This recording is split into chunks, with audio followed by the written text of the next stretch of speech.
सांसद भोले बोले, वारसी जी को अब उपचार की जरूरत है।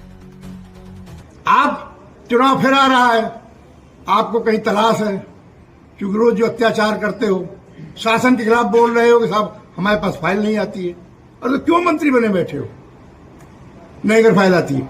इसलिए मेरा दोष है। तो वो आप उसी तरीके से इस वातावरण को वो विषाक्त बनाने के लिए कि चूंकि इसका चेयरपर्सन मैं हूं, तो उस चेयरपर्सन होने के नाते मुझे अपनी गंभीरता का ख्याल रखना चाहिए और कोशिश करता हूं गंभीरता का ख्याल रखूं।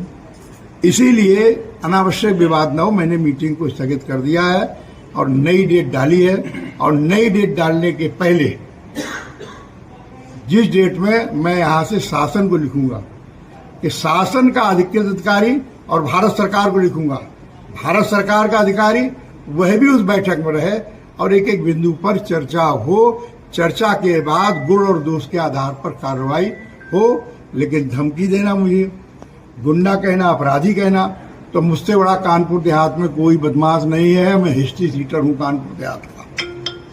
कागज और कलम पुलिस का होता है। मेरे खिलाफ उसने मुकदमे लिखे, उसी सरकार ने खत्म किए। 13 मुकदमे लिखते ही पुलिस मेरे खिलाफ वादी बनती है। मैं धरना देता हूं विपक्ष में होकर के।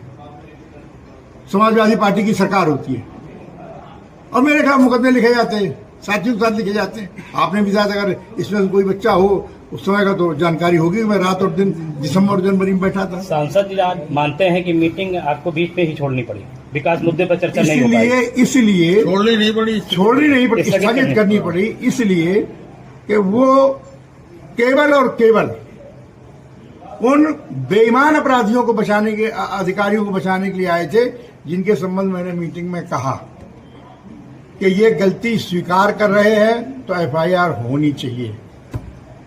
उन व्यापारियों को बचाना चाहते हैं जो प्रदूषण भी करते हैं, जो टैक्स की चोरी भी करते हैं, जो रॉ मटेरियल की चोरी करते हैं और सब कुछ करें। किसान की जमीन लेने का तो हकदार नहीं है कोई, किसान के खेत की नाली लेने का हकदार नहीं है, लेकिन वो तहसीलदार यहाँ का जांच शुरू होती है उसके बाद अपने यहाँ मुकदमा डलाता है। तो बचाने का काम करते हैं, कहीं तहसीलदार को बचाएंगे, कहीं खनन अधिकारी को बचाएंगे, जो खनन का काम वो कराते हैं। बताओ मैंने अगर कभी खनन काम को किसी से कहा हो, किसी से सुना हो आपने?